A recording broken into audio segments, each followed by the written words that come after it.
Okay, so this is chapter 15, number 17. It says the upper end of a 3.8 meter long steel wire is fastened to the ceiling, and a 54 kilogram object is suspended from the lower end of the wire.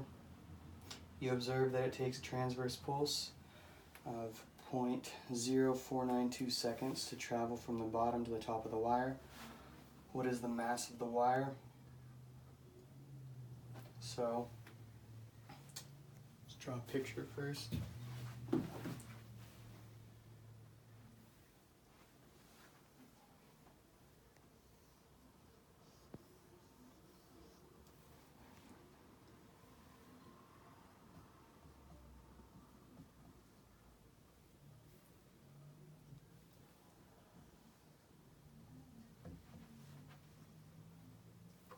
Meters.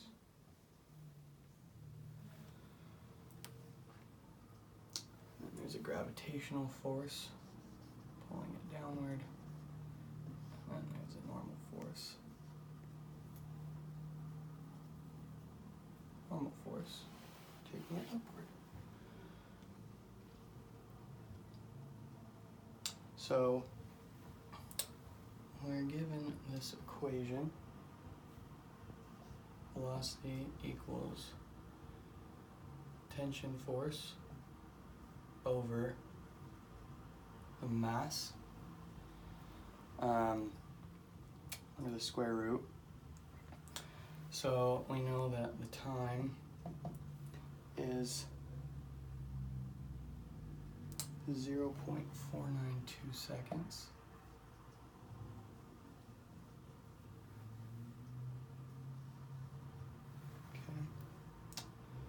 So first we need to calculate the wave speed by using the distance traveled in the time interval. So we have velocity equals the length of the string over the time. So that is going to equal the 3.8 meters over 0.0492 seconds, which will equal 77.2 meters per second. Remember that number?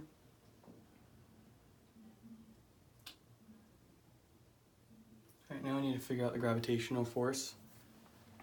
So that's just going to be your mass. So the 54 kilograms times gravity, gravitational constant 9.8, and that's going to equal 529 newtons. So we need to come back to this equation because now we know the velocity. So the velocity is 77.2 meters per second. So that equal to the force that we just calculated, 529 newtons. You put that over the mass. So after doing some rearranging, you have that mass equals 529 newtons over 77.2 squared. So after calculating that, that equals 0.089 kilograms per second.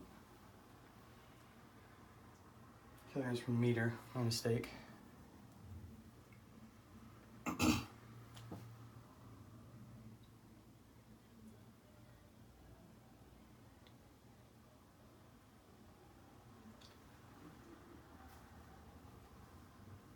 So we know that the linear mass density is the mass per unit length.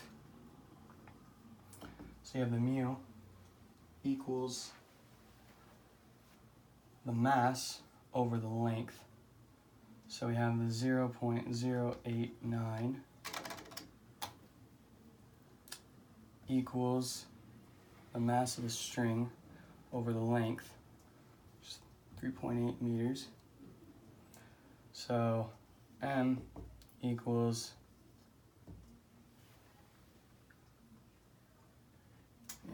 M equals 3.8 meters times 0.089 kilogram meters.